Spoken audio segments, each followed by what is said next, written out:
Chicago, 2011. A cop is murdered. Police and prosecutors swear they have the trigger man. He swears he didn't do it.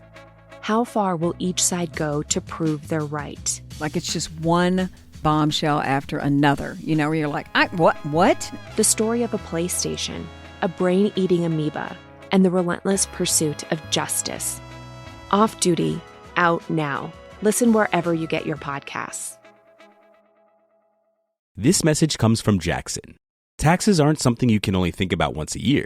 With investments, planning for tax day is year-round. Fortunately, Jackson offers tax-efficient products. Visit jackson.com for more information on how our products can make your tax bill a little bit less painful. Jackson is short for Jackson Financial Incorporated, Jackson National Life Insurance Company, Lansing, Michigan, and Jackson National Life Insurance Company of New York, Purchase, New York. Howdy, howdy, ho, and welcome to Fantasy Fan Fellas. I'm Hayden, producer of the Fantasy Fangirls podcast and your resident lover of all things Sanderson. And I'm Steven, your bookish internet goofball, but you can call me the Smash Daddy. And we are currently deep diving Brandon Sanderson's fantasy epic, Mistborn. But here's the catch. Steven here has not read Mistborn before. That's right, hey. So each week, you'll get my unfiltered, raw reactions to every single chapter. And along the way, we'll do character deep dives, magic explainers, and Steven will even try to guess what's next. Spoiler alert, he'll be wrong. Newsflash, I'm never wrong. Episodes come out every Wednesday, and you can find Fantasy Fan Fellas wherever you get your podcasts. Hello, everyone, and welcome to the Psych Legal Pop Podcast. This is a podcast where we talk about popular culture through the lens of an attorney and a therapist. I'm Brooke Brigham, and I'm the attorney. And I'm Tess Brigham. I'm the therapist. Today, we are continuing our coverage of Waco, American Apocalypse. And if you missed the first episode, you can go back. Last week, we covered part 1. This is part 2. It's entitled Children of God. And this is about the famous standoff with the FBI in Waco, Texas, against David Koresh and the Branch Davidians, who had a compound there. And the ATF went there to serve a search warrant and to search the compound because they had a lot of evidence that there were massive amounts of firearms, ammunition. And illegal firearms. Firearms you weren't supposed to have. Okay. Right. Like, I don't know enough about guns. But right. I figured some of these are illegal, right? Massive amounts of illegal stuff. And before they could even get close to getting in the house, they were under siege. They were being fired at from the compound. The Branch Davidians were firing at the agents. 4 ATF agents were killed that day. Many others wounded. It was just a mess. It was, I think, embarrassing to the ATF and the FBI, who had to come in and get involved after everything went sideways. And, there was a lot of political stuff going on at the time, with Bill Clinton just being elected president and Janet Reno being the first female attorney general was in charge. And so that's what we covered in the first episode, is the initial shootout. And the feds were really outnumbered. They were outgunned, outnumbered, and it was just a disaster. So before we dive into this episode, I just want to make a comment, because this is a little different for us. Normally, we would have watched all 3 episodes and then done one show about it. And so this time we're breaking things up. And I have to say, I'm really enjoying this. Well, yeah, because you can kind of take your time and, not trying to cram so much information in at once. You know what it is? It's like I had a week to marinate in the first. And that's sort of how I operate. It's how I write. That's how I do my workshops. It's how I write things. It's how I've written anything. Is I am not a crammer. I need to take something in, and then I think about it, and and then I have thoughts, and some of the theories are crazy. Like, maybe that's right, maybe that's wrong. And then I ponder, and it was really nice to sit down again and be like, okay, now what's happened now? We're on day 3. Where are we now? And I was worried that we were going to, because we talk a lot about themes. I was really worried. I was like, oh God, is this the repetition of the same themes? But I think there was one very glaring theme that came out in this. And we can talk about that later around what's the right tactic for approaching a situation like this. And I think any kind of situation, I think our legal system and law and justice and order, it feels like it's so divided between the people that are just like, go in there, kill, kill, kill. You know, everyone needs to be locked up, lock them up for life, throw away the key, versus the other group, which is much more of like, okay, hold on a second here. You know, is that really always the best thing? And I'm not saying one is better than the other. I have the one that I would lean towards, but I think the what we need is somewhere in between. Yeah. So the theme of this episode is really the conflict between, there are two teams that are dealing with this. And one of them is the hostage negotiating team. Mm-hmm. And then the other team is, what is their name? Oh, there's the hostage rescue team. Mm-hmm. And then there's the negotiators. Right. So one is focused on, so the hostage rescue team is more focused on, let's just go in there. Let's just storm the place. Let's go in there. Let's get all these people out. The hostage negotiating team is like, well, no, that's going to be a disaster. Well, let's negotiate, because Koresh was talking to them on the phone, and he was making deals with them and saying, okay, I'll release, you know, this one woman if I can do this. He had all these kind of strange demands that were harmless at the time. And so they're like, okay, fine. And so they were slowly getting more and more hostages to be peacefully released using these tactics. And so there was a clash between the two sides. Yeah. Because also the side that the hostage rescue team, who wanted to just go in there, they were like, look, the longer you do this with him, you know, the more difficult this is going to be, the more he's going to think that he can get away with stuff. And, you know, we can't just, and also the more information that starts coming out, because the hostages come out and then they find out things from them. And then it just they're afraid that this is going to escalate. So both, they have a different view of how to get things done. Yes. Yes. So that's a lot of this episode. Well, and the rescue team, they talk about this. They set up shop. So that's the other one too, which is you're trained to go in there and shoot people and rescue people, and you're on the ground. You're watching everything. Versus we see it. We see the I think it was primarily men, right? Men on the ground that are like lying in wait with guns, versus this team of guys, more men, in an office somewhere. And I do understand that we're back to the same idea of, you know, there's the people that have the boots on the ground, that they're risking their lives. So how much, you know, who really gets to be in charge of this? Who's right and who's wrong? So when we start out, we kind of, to set the scene, we have the FBI agent in charge, Jeff Jamar. And so at this point, you know, there's 4 dead ATF agents, 18 children and 2 women have been released through the negotiations. Inside the compound, there remains 20 children, 47 women, and 43 men. And day 3, March 2nd, 1993. And then there's the other issue is they're not communicating very well. So the rescue team said, okay, they looked at the compound and said, okay, we can get to, there's this garage in the back of the compound that would give us access. We have to figure out like how to get to that compound. And so they're trying to do that. And at the same time, the negotiators are on the phone with David Koresh going, okay, how about this? How about that? And David's like, well, wait a second. There's people outside. Right. You know, he's seeing them. And that's the issue. They didn't, you know, the negotiators didn't know that they were going to go in and do that. And the people going in doing that didn't know what the negotiators are saying to them on the phone. So obviously they're trying to build trust with David, and you can't if... Right.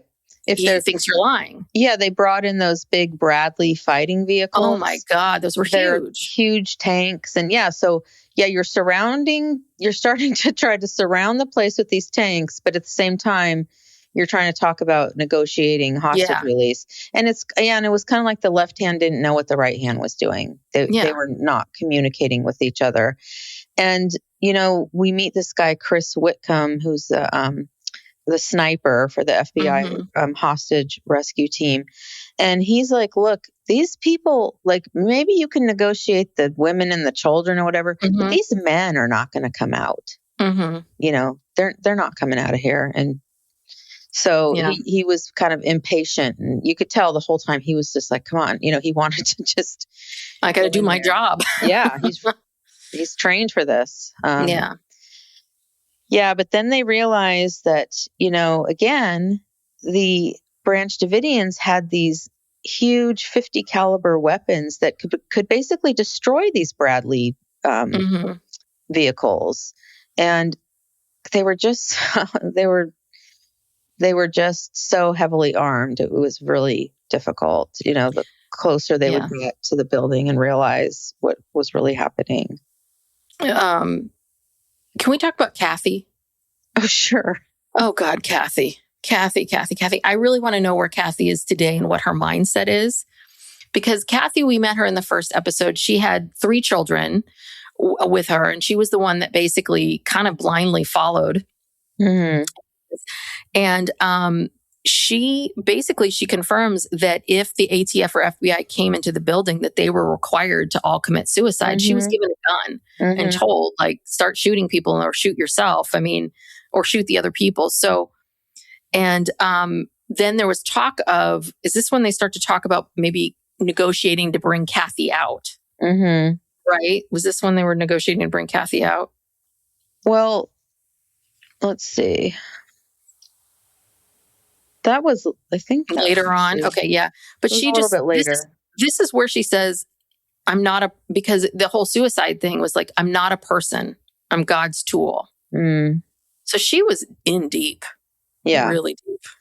Oh, yeah. She tells a story later that's really... Oh, dear God, Kathy. Kathy. Yeah. So... Okay, so we have these mixed signals going back and forth between the federal agents. And so then Koresh, he releases a video of his gunshot wound. He has a gunshot wound that went in the front of his stomach and then out his back. And and he said he was also shot in the hand. And just like Jesus Christ, the hand and the abdomen is where Jesus was, stabbed. And so he starts comparing himself to that. But wasn't Jesus also 33? Yeah, the 30. And he was 33. So he's digging this, Yeah, this all kind of worked together for his plan, which also then made me wonder. Did you know that this was your plan to kind of get to a point of escalation, knowing that maybe, they're going to know I keep amassing all these weapons. Eventually they're going to come. I just need to keep amassing them, or maybe slip out information that I have them. Right. And so, because this is very convenient. Where was he getting the money to amass all this? Yes, that's what I want to know. But I think all these followers came because it wasn't like these followers were working or doing, usually with these cults that everyone's working all day long to get money or giving away all their assets. I'm wondering if maybe the original Branch Davidians had a lot of assets, had a lot of money. Well, look at that compound. How'd they get that big compound? Yeah, so maybe they had it. But you're right. I don't understand how they had all the money for these weapons. We'll have to look into that for next week. Yeah, where did they get the money to do this? And maybe he just inherited all this stuff from the people that came before him. Yes. So it was March 3rd, which is day 4. This is where the The negotiators and the tactical team are trying to separate themselves from each other. They get the video of the wound. The wound, it's leaking and doesn't look good. And the FBI is trying to say, hey, you're going to die if you don't get medical care. And they admit they were just kind of hoping he would die because they knew he controlled everything. They knew that if he died. And then, and this is when things really, by this day, things exploded. It became this national news story. And they went from a few reporters to hundreds of reporters to 1,000 reporters to 2,000 media people on the scene by that point. And the next day, March 4th, day 5, Dave Thibodeau's mom decides to join the fight. Well, doesn't she see him on TV? Or he sees him on TV and she knew where he was. And so she hightails it down there. And wants to know, she went to the press and she couldn't get any information. She went to the press and she pretended like she was a press person and asked questions, to find out what was going on. And she had talked to Koresh and he had told her that he was the Messiah. So she knew this guy was cuckoo. Yeah. Yeah. So, so this is where we get into, they talk a little bit about David Koresh, his history. We talked about this last week, but apparently this is the first time I've heard this, which is before 1979. He was this kind of long-haired hippie guy floating through life, not very bright, kind of just living. And that somewhere around, he was around 20 at this time, 2021, he has a nervous breakdown where he starts to see visual and audio hallucinations. I'm like, oh, okay. So, but it sounds like no one ever gave him a diagnosis, but this makes a lot of sense for, he already had a difficult childhood combined with schizophrenia that you don't know what it is and no one's diagnosing it. Okay. Yeah. I can see now where we're going with this because I think that led to, I think he did believe he was these things, but not because part of it was he was mentally ill. Yeah. Well, it's kind of a chicken and the egg thing. Like which came first because he was raised by a teen mom. Stepfather was a convict. He was sexually abused by older boys. He dropped out of school in middle school. And he wasn't particularly bright or attractive.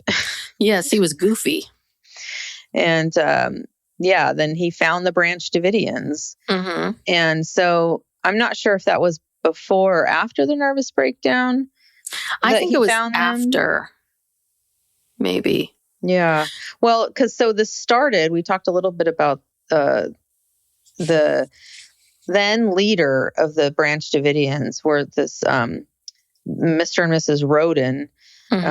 And we talked last week about how he got into a relationship with their 15-year-old daughter. And they were kind of like, no, get out of here or whatever. But then I forget his name, but Mr. Roden, the father, passed away.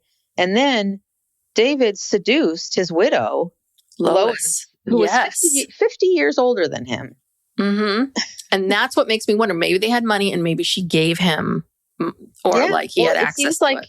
He inherited, because she died and there was a battle between Koresh and their son, George for the leadership position. And was this where there was like some sort of shooting and they got into like a gunfight inside the compound? And it's again, David Koresh is like, oh, George got wounded slightly, but they arrested Koresh for attempted murder and they had a trial and the jury was hung.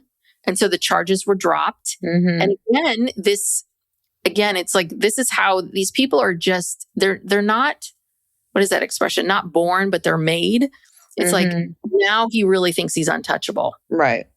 And I guess that gave him the juice that he needed to become the new leader.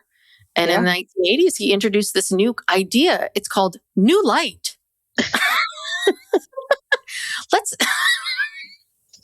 New Light. Yes. New Light was about the fact that because he married a 14-year-old girl, he had a revelation that he needed to have other wives. So first, he was going after single women. And then guess what happened? He probably ran out of single women.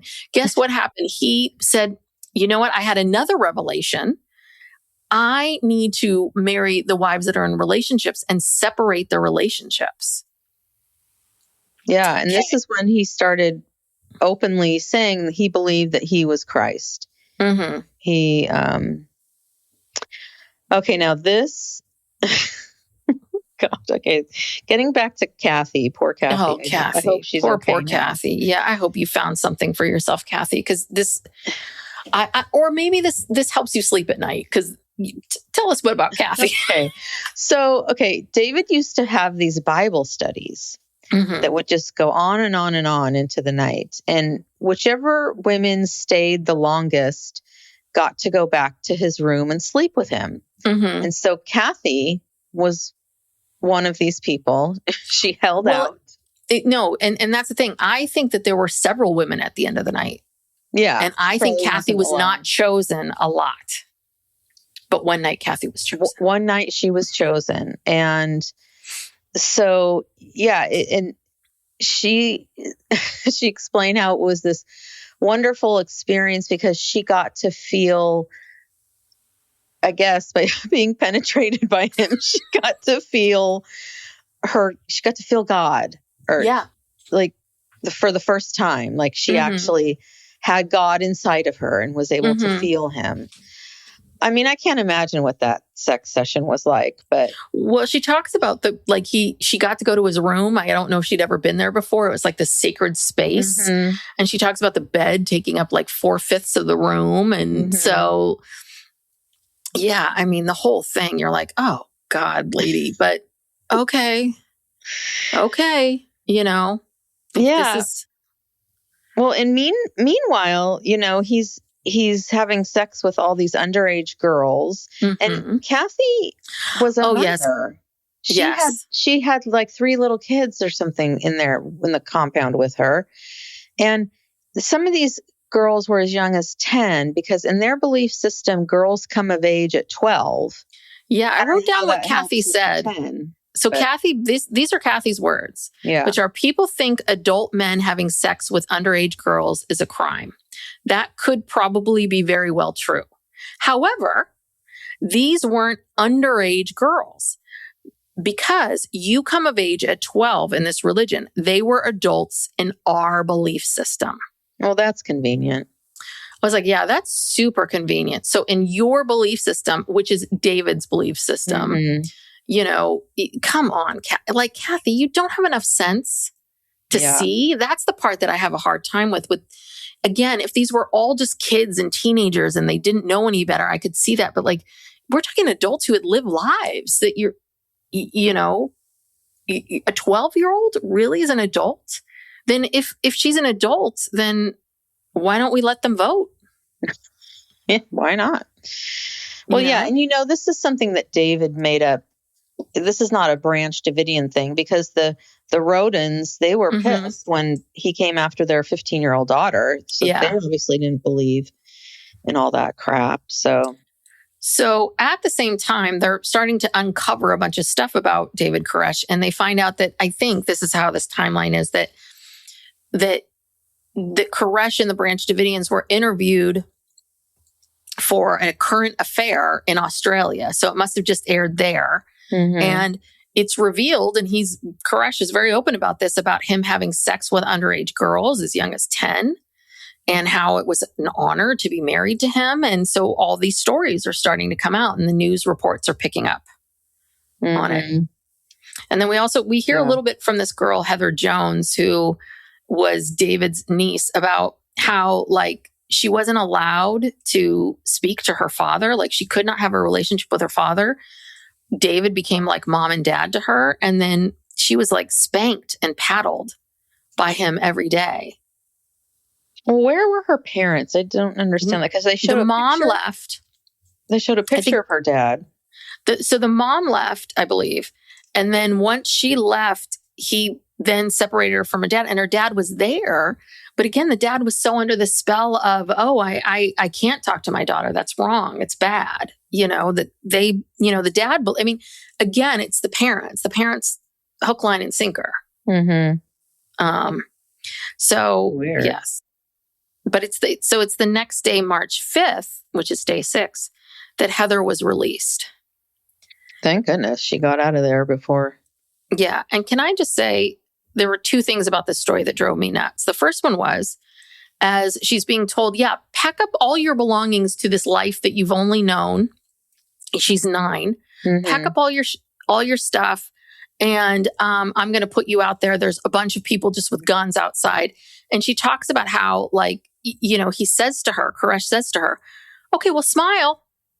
It's like, you motherfucker. You fuckers want us to smile even now? Like, can you... What the... and then he asks her, do you want a hug? Oh. Ugh. Well, not, yeah. And he's sending her out to what? Just, yeah, he doesn't know. No parents, like, yeah, God. Okay. Yeah. She said he basically opened the door, shoved her out, and she was so disoriented. She fell down. She fell into a pothole. She didn't know what was going on. Mm-hmm. And then she gets picked up by these 4 guys. They grab her. And then she says she's sitting in a tank surrounded by men. And this is another issue that, I think we've gotten better with this, of how we do this to young children and women who have been abused, where we're just like, you take them from this one scary situation and then put them in this, okay, now you're going to be in a tank with 4 men. Yeah, just wait here so we figure out what to do with you. Yeah, and men never think about that because they don't worry and wonder about those things. But any woman that hears that, I'm telling you, if you're a woman and you hear that you get a little drop in your stomach, So, and then the tactical team, they took all of her belongings and ripped them apart.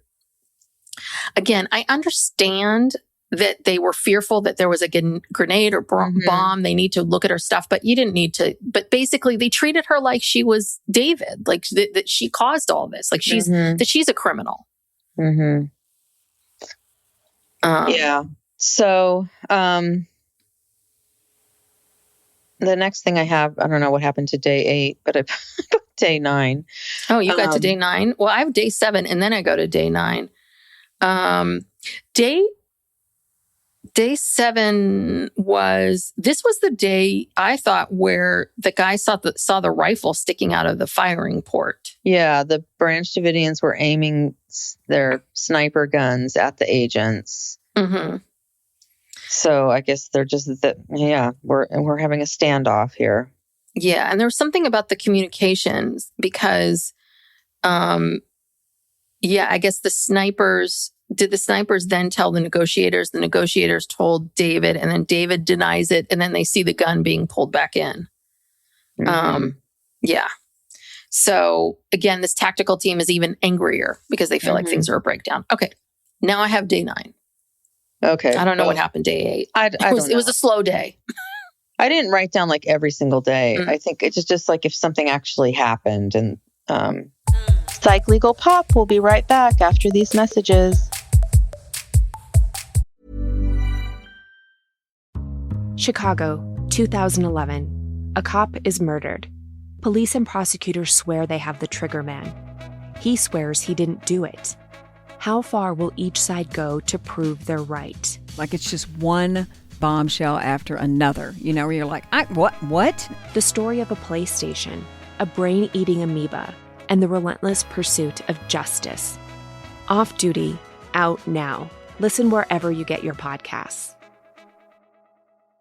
Howdy, howdy, ho, and welcome to Fantasy Fan Fellas. I'm Hayden, producer of the Fantasy Fangirls podcast and your resident lover of all things Sanderson. And I'm Steven, your bookish internet goofball, but you can call me the Smash Daddy. And we are currently deep diving Brandon Sanderson's fantasy epic, Mistborn. But here's the catch. Steven here has not read Mistborn before. That's right, hey. So each week, you'll get my unfiltered, raw reactions to every single chapter. And along the way, we'll do character deep dives, magic explainers, and Steven will even try to guess what's next. Spoiler alert, he'll be wrong. Newsflash, I'm never wrong. Episodes come out every Wednesday, and you can find Fantasy Fan Fellas wherever you get your podcasts. But anyway, the next thing I have in my notes is about the Methodist Children's Home. Yeah, this is about Kathy's release. So basically, David's made it clear that he's willing to start a war. And so they bring in the tanks, even bigger tanks, and the negotiators have this idea of let's videotape the kids and show them that their kids are safe, that they're all here together, that they're being videotaped, that we're not hurting them as a way of trying to get the adults that are not David to come out. Yeah. And so Kathy has 3 children. She had 2 children by, I guess, her first partner husband. And when the former husband partner saw this, he came right down there and got his kids and was like, I didn't know this was going on. Yeah. And then so Kathy's youngest child, Brian, was about 3 at the time and he's a toddler. And so there's all these videos of him and he's alone. I don't know how alone he looked, but he's there now without his parents and without his siblings. And I guess they wanted to get, they felt like getting Kathy out would be really good because she was considered one of the mighty men. She was considered one of them. And I'm I guess he let her go. Yeah, it's true. Because if she was so, well, I don't know. I don't think he's attached to any of Maybe these people. it's not that attached to anyone. Whatever. But I think what they said to Kathy was enough. And basically they were just like, your child needs you. You need to come out. Your child needs you. He's alone. And so they really got her and grabbed her. And so then day 12, they finally get Kathy to come out of the compound. And it's a really big deal because they get a lot of information from her. They really are able to fill the gaps because they needed to figure out where all of the, what was the ammunition? Where was all the guns? What do you have? Where are what's people? inside? Who's wounded? Who's not? And then they reunite. We see this video of Kathy being reunited with Brian and they get to spend some time with him. And then they tell her, okay, he needs to go eat now. And then she's handcuffed and sent to jail. Yeah. And this really pissed off, the negotiators because it's like, this is not going to make the other people want to come out. Yeah. They see if you come out and you're going to get arrested. And I was kind of thinking, well, what exactly are they arresting her for? Well, she was attempted, as part of attempted murder. I mean, basically if she was inside, even though who knows she wasn't giving any directions or I know. I don't know. I was like, I could see, because at first I was thinking, I wonder what's the legal part of all this? Because Kathy, it's not it's complicated, right? Because the sense that you get from the documentary is Kathy would have stayed in there. And it sounds like maybe she would, I don't know, if they had given her a gun, would she have shot someone? I don't know. I bet she didn't. And the thing is that she is in a cult. She's brainwashed. She's under the control of this guy. There's no evidence that she was conspiring or had any power or ability to do anything. She's just there as a cult member. So I thought that was really crappy that they did that. Because I'm just like, well, what did she do? What charges are you arresting her for? Well, yeah. And it's super crappy too, because the whole thing was about, you need to be out here to be a mother to your child. Oops, no, psych. You can't be a mother to your child. And yeah, it's crappy all around. I mean, obviously we see, that's the other thing. I want to know where Kathy is today, because I'm like, it looks like she's out, but yeah, I doubt she went to jail for very long. I think that was just, I don't know, they were just being vindictive. But again, it's not going to make other people want to come out or cooperate or give in any information or do anything. Because these people are already, I mean, Kathy herself was like, they're willing to die. Yeah. You all aren't. Right. They are. Yeah. How do you negotiate with that? Yeah. So maybe this is what the rescue hostage team is saying, which is there's no negotiation when it comes to that. Right. But I think that at the same time, what else are you going to do? You have children in there. Like there is no way that you can justify, because they talk about like the tanks, like these tanks are so big that the tank can roll over the entire compound and flatten the compound. And it's a little bit like, okay, then that kills everybody. All right. So, yeah, there's, again, I don't know. There's no good solution here. There really isn't. We'll see when this all culminates.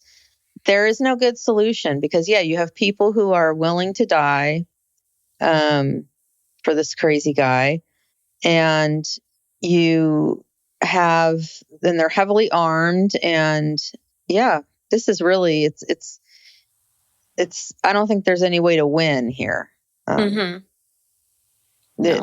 You're not going to get out of this without, massive casualties on one side or the other or both. Yeah.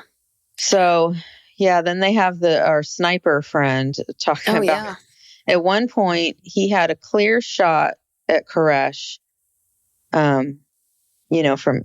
He's got a clear shot from outside. I don't know, I guess Koresh was by a window or something. And he wanted to shoot him. But he didn't have the the command, he didn't have permission to do that. And he said he thought about doing it anyway. And he said, I probably would have gone to jail, but I could have saved 90 people. Interesting. Yeah. I don't know. I always find these things fascinating. I mean, just when you look at someone like David Koresh, like if his, if his circumstances were different, if his, if he maybe was, properly diagnosed with schizophrenia or whatever it is. I don't even know what it is. We don't know. That's all we know are these auditory and visual hallucinations. So it could be something in that family, schizophrenic family. So we don't really know. And so then he's undiagnosed and dearly, just emotionally, mentally, physically, abused and all of those things that happen. Right. And then he is trying to find meaning. He's about 20 some odd years old and he's trying to find meaning. And so he goes to God and he thinks that if I have this relationship with God, and then he gets into this group. And I mean, he was not popular at first. We hear all these stories about how he was not very popular. Like he was goofy and kind of ugly and he had these big glasses, and that he was not, that you would never think that he would eventually rise up to be the leader. Right.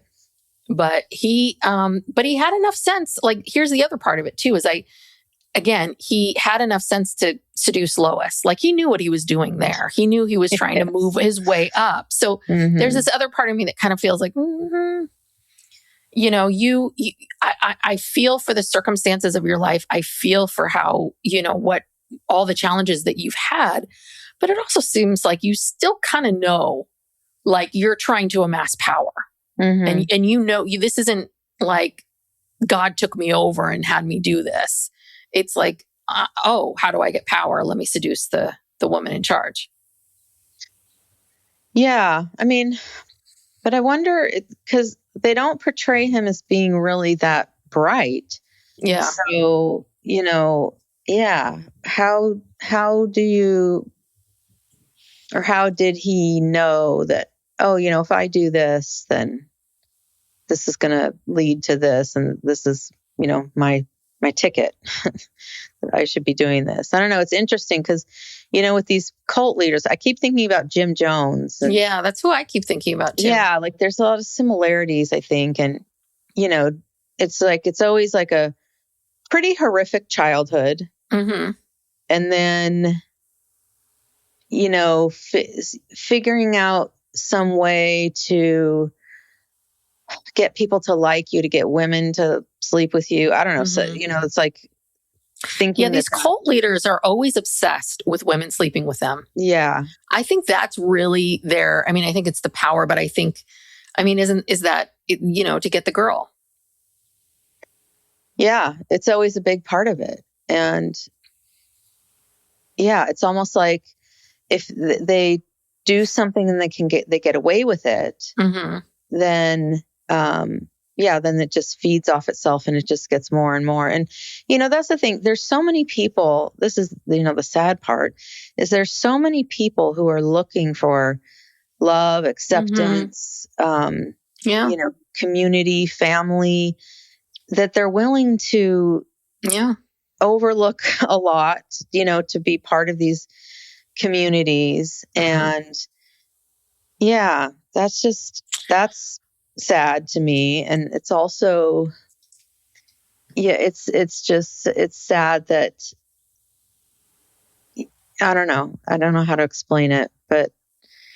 Well, that so many people aren't getting their needs met when they're kids. I mean, even if you look at gangs, like, why do people join gangs? It's a community. It's, yes, a way to survive and make money if there's no money coming into your household, but you join the gang for protection and for community, and your family is supposed to be your protection and your community, the first one that you have. And so if you don't have that, and that's the problem is that we have, obviously these are all, when you're a kid, if you don't have that, your brain's not fully formed. Like, where are you going to go with this?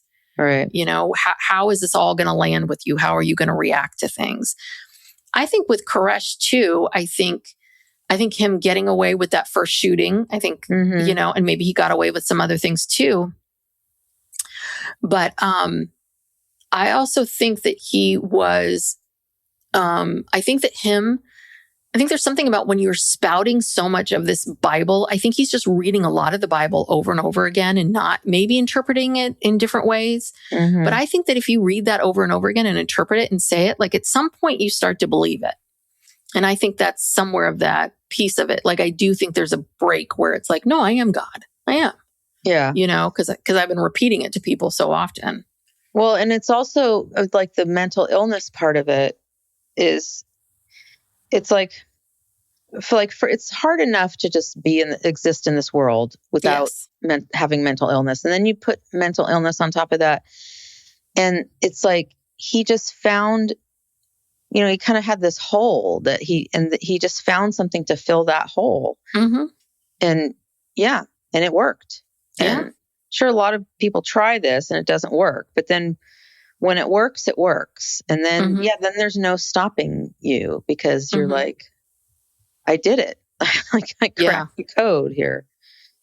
Yeah. And then there's other people where you look at them and they were so close to the line, and for whatever reason, a teacher or someone entered their world, or they played a sport, or they musically, they had something to hold on to that was something else that got them not to go down this road. But if you don't have anything, and I'm sorry, these cult leaders, this is the only thing they have, is using God and spirituality and all of these things that we cannot prove, to create this illusion that they're superior.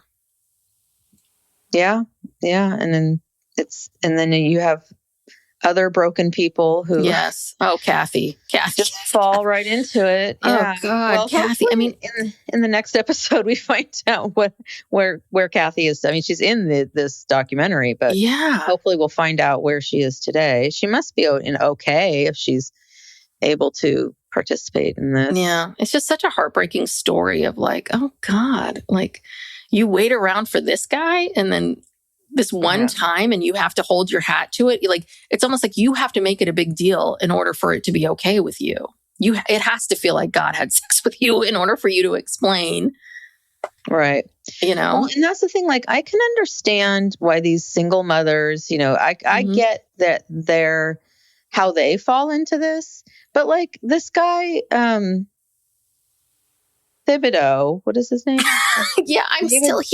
He did not seem to be a violent person at all. His mom is like his running mom's around trying to rescue him. She obviously cares, and I mean, he's just at the Tower Records and or the Guitar Center. They met at the Guitar Center. Guitar Center, and he hadn't been there that long. He had been there about a year. It sounds like less than a year, and the whole time I think he's hiding in the basement.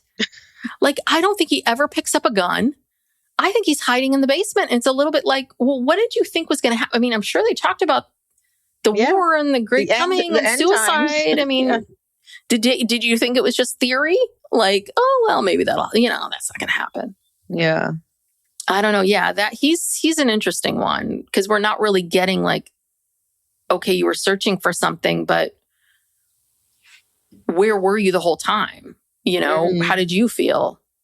Were you worried about being, you were obviously worried about being killed, but yeah, why didn't you ask to leave? Like, did you? I mean, maybe we'll find out that. I hope we get tie up some of these. Yes. Then, so next week we will do the final episode in this trilogy, and we'll review what happened. Yes. How this all ended.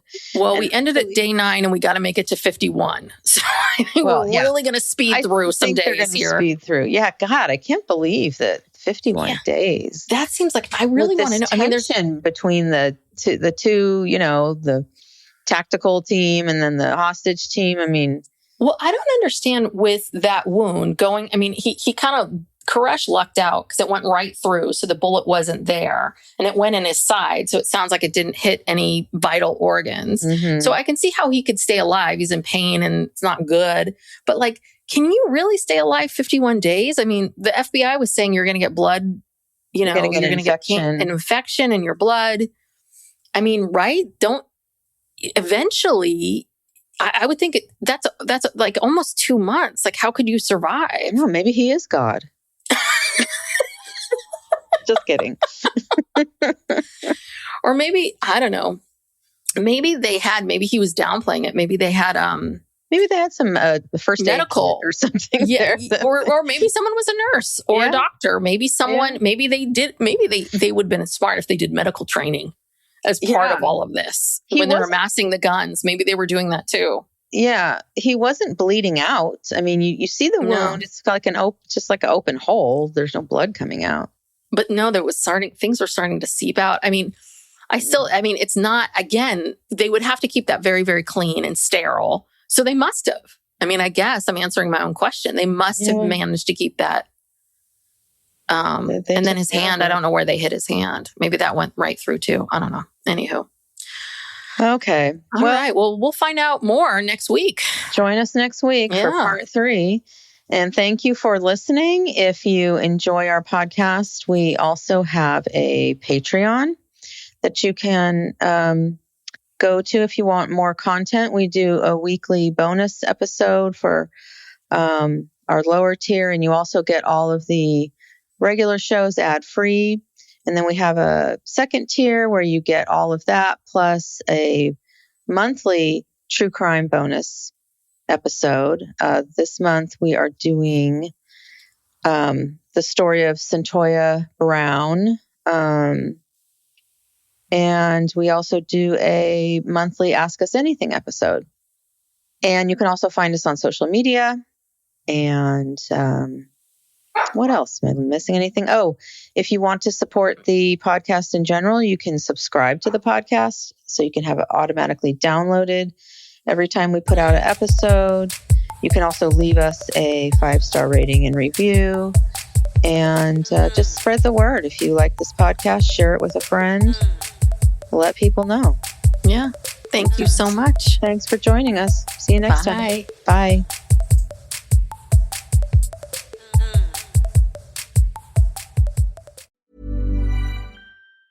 This message comes from Jackson. Taxes aren't something you can only think about once a year. With investments, planning for tax day is year-round. Fortunately, Jackson offers tax-efficient products. Visit jackson.com for more information on how our products can make your tax bill a little bit less painful. Jackson is short for Jackson Financial Incorporated, Jackson National Life Insurance Company, Lansing, Michigan, and Jackson National Life Insurance Company of New York, Purchase, New York. Howdy, howdy, ho, and welcome to Fantasy Fan Fellas. I'm Hayden, producer of the Fantasy Fangirls podcast and your resident lover of all things Sanderson. And I'm Steven, your bookish internet goofball, but you can call me the Smash Daddy. And we are currently deep diving Brandon Sanderson's fantasy epic, Mistborn. But here's the catch. Stephen here has not read Mistborn before. That's right, hey. So each week, you'll get my unfiltered, raw reactions to every single chapter. And along the way, we'll do character deep dives, magic explainers, and Stephen will even try to guess what's next. Spoiler alert, he'll be wrong. Newsflash, I'm never wrong. Episodes come out every Wednesday, and you can find Fantasy Fan Fellows wherever you get your podcasts. Acast powers the world's best podcasts. Here's a show that we recommend. Hi, I'm Pace Case. And I'm Bachelor Clues. We host Game of Roses, the world's best reality TV podcast. We're covering every show in reality TV at the highest level possible. We analyze The Bachelor, Love is Blind, Perfect Match, Vanderpump, and anything else you find yourself watching with wine and popcorn. We break down errors, highlight plays, MVPs, and all the competitive elements that make reality TV a sport. And we interview superstar players like Bachelorette Caitlin Bristow and Big Brother champion Taylor Hale. If you want to know so much about reality TV, you can turn any casual conversation into a PhD level dissertation. You definitely want to check out Game of Roses. Acast helps creators launch, grow, and monetize their podcasts everywhere. Acast.com.